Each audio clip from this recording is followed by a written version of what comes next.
So with blending, it's like building an orchestra. So, you know, a clarinet by itself can sound really lovely, but you put a clarinet and a violin and a cello and a piano, and then suddenly you've got a beautiful sound sometimes happening.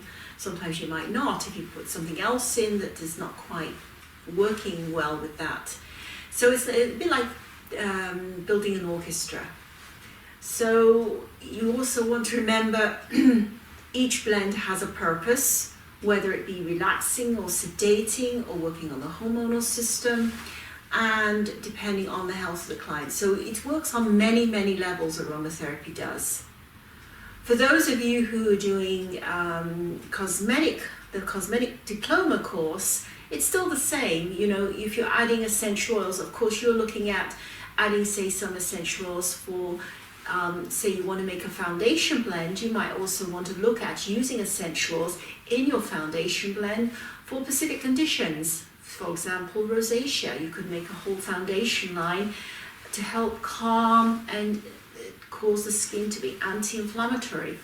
Or if someone is, if you're treating people with acne, you could also make a foundation line that is also going to help people with acne problems. So this is where you can use aromatherapy in your cosmetics.